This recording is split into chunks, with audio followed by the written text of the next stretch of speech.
Hello everyone. Welcome back to yet another interesting session. What we're going to look at today is alternatives to the Google products, in specific about the browser.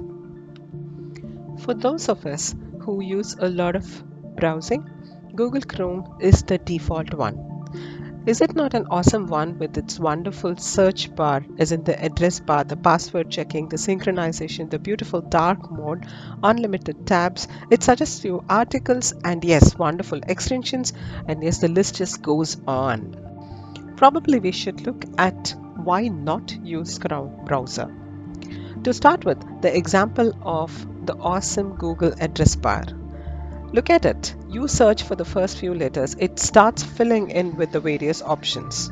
Sounds funny and amusing. It's sort of a psychological operation. Yes, Google provides suggestions, so to trick your mind to choose the options provided and not what you have or had in mind. Let's look at your search history. The sites you searched for, the websites you just clicked by mistake, knowingly, unknowingly, everything is registered and it is stored. Does it sound scary? Yes. Google stores every website you have ever visited. You can switch off the feature for tracking, but still the metadata is stored on your profile and is retrievable. One another wonderful feature. Yes, it syncs the user activity and passwords across multiple devices, and the user friendliness is that you don't have to remember the passwords anymore. But then the passwords are stored in the Google servers in the hash form. Now it is said to be the most secure, but then there are ways to decrypt.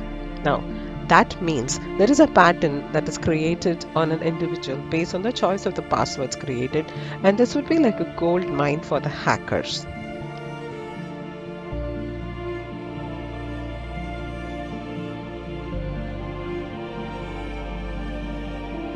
Oh, that sounds scary. Or does it make me feel that I should find other options to Chrome? If so, okay, then let's listen on. Yes, search engines like DuckDuckGo would be a starting point, but using these search engines on Chrome still makes it partially safe only. So, what other options do we have? Firefox, Brave, Edge, Safari, Panda, Opera. Let's look at the ungoogled Chromium.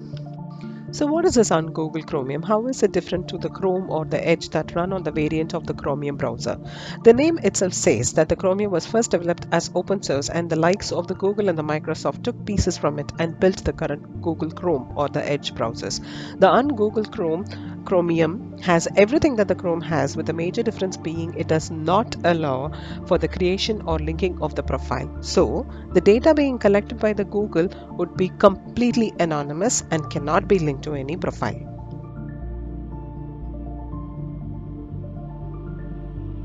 So if you were to look at the advantages together of the ungoogled Chromium, there is no data about you, so there is no focused ads. Your default address bar autocomplete is off, so you can focus on what you need to search. The best part is the default search engine doesn't even list the Google.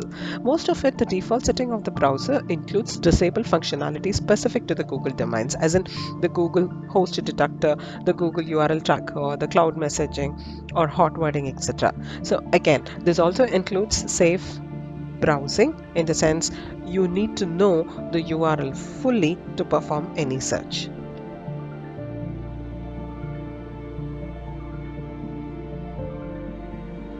Honestly, the ungoogled Chromium on the first look looks blank with no extensions or suggestions, but then you can download your favorite extensions explained in the facts section.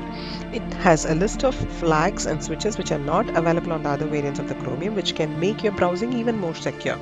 Unlike Google Chrome, ungoogled Chromium is an open source project, so the source code is available for you to go through and understand how various section works. Give it a try, and maybe you should observe the differences, especially with all this stayed together ads that are being presented. And yes, check the description for the location where it can be downloaded. Hope this content was of some use to you. Please do let us know if you like this content and any improvements that can be made in the comment section. Your inputs would help us produce more informative content and spread better awareness. Thank you.